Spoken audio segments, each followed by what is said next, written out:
हीरा मंडी के आलमजेब की अमीरी देखकर होश उड़ जाएंगे।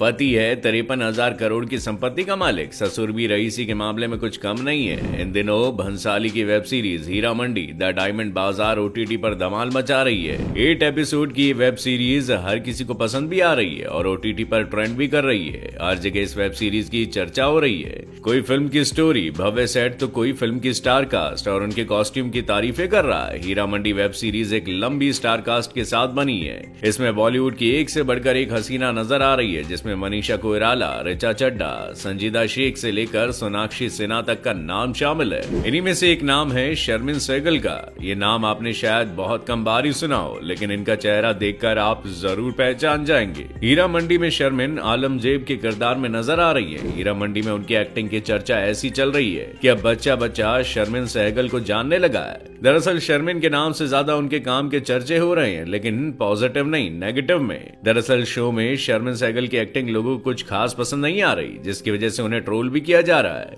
शर्मिन सहगल इस चर्चित वेब सीरीज में एक्सप्रेशन के मामले में पूरी तरह से फेल रही है। ऐसे में उन्हें काफी ट्रोल किया जा रहा है। आप ये बात नहीं जानते होंगे कि शर्मिन का डायरेक्टर संजय लीला भंसाली से खास कनेक्शन है, लेकिन उन्होंने बॉलीवुड में काफी पहले ही कदम रख दिया था। चलिए जानते हैं उनके बारे में सब कुछ। बहुत कम लोग ये जानते हैं कि शर्मिन सहगल संजय लीला भंसाली की भांजी है। वो डायरेक्टर की बहन बेला भंसाली की बेटी है। इस वजह से नेपोटिज्म पर धीमी आवाज में फिर से बहस छिड़ गई। ऐसे में लोगों को इस बात से तो दिक्कत है ही, लेकिन शर्मिन को इसलिए भी कोस रहे हैं क्योंकि बिना टैलेंट उन्हें इतना बड़ा प्लेटफॉर्म मिल गया। जिस तरह से वो पूरे शो में सिर्फ एक ही एक्सप्रेशंस के साथ नजर आई है, लोगों को उन्हें स्क्रीन पर एक पल के लिए भी देखना सिरदर्दी बन गया। हालांकि शर्मिन ने एक इंटरव्यू में कहा था कि इस सीरीज के लिए उन्होंने 16 बार ऑडिशन दिया था, तब कहीं जाकर वो इस रोल के लिए चुनी गई थी। हालांकि फिलहाल हम उनकी फिल्म या इससे जुड़े उनके ट्रोलिंग के बारे में बात नहीं करने वाले, बल्कि हम आपको शर्मिन की पर्सनल लाइफ के बारे में बता रहे हैं। सबसे पहले बात करते हैं शर्मिन सहगल के पति अमन मेहता की। शर्मिन और अमन ने साल 2023 में शादी की थी। उन्होंने पहले कारोबारी दुनिया में अच्छा खासा अनुभव हासिल किया। संजय लीला भंसाली के दामाद अमन मेहता अरबपति हैं। वो दवा बनाने वाली कंपनी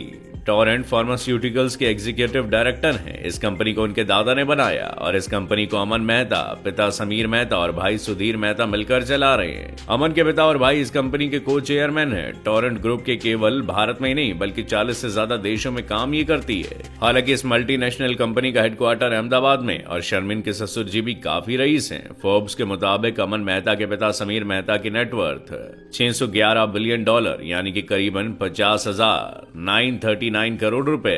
अरबपति कारोबारी की सबसे ज्यादा कमाई टोरेंट फार्मा की फ्लैगशिप सब्सिडरी टोरेंट फार्मा से ही होती है। फोर्ब्स की रिपोर्ट के मुताबिक टोरेंट फार्मा अकेले ही करीबन 38,412 करोड़ का रेवेन्यू कमाती है। शर्मिन का परिवार भी फिल्मों से ताल्लुकात रखता है। उनके पिता दीपक सहगल इस समय एक बड़ी प्रोडक्शन कंपनी के कंटेंट हेड है। वहीं उनकी मां बेला सहगल जानी मानी फिल्म एडिटर है, जिन्होंने भंसाली की कई फिल्में जैसे खामोशी, देवदास और ब्लैक में काम किया। इसके अलावा वो अपनी फीचर फिल्म शिरीन फहाद की तो निकल पड़ी डायरेक्ट कर चुकी है, जो साल 2012 में रिलीज हुई थी। एक्टिंग की दुनिया में आने से पहले शर्मिन ने मामा संजय लीला भंसाली की कई फिल्मों में बतौर असिस्टेंट डायरेक्टर काम किया। ये फिल्में बाजीराव मस्तानी, गोलियों की रास लीला रामलीला और प्रियंका चोपड़ा की मैरी कॉम थी। इसके बाद साल 2019 में शर्मिन ने फिल्म मलाल से एक्टिंग इंडस्ट्री में डेब्यू किया था, लेकिन उनकी इस फिल्म को कुछ खास रिस्पॉन्स नहीं मिला। इसके बाद साल 2022 में उनकी अतिथि भूतो भव रिलीज हुई और ये भी कुछ खास कमाल नहीं कर पाई। अब हीरा मंडी रिलीज होने के बाद उनका बड़ा कमबैक उनको मिला है। वो बात अलग है कि एक्ट्रेस को एक्टिंग के लिए काफी ट्रोल किया जा रहा है। वैसे आपको हीरा मंडी में कौन सी एक्ट्रेस का लुक सबसे अच्छा लगा, मैं कमेंट करके जरूर बताइएगा।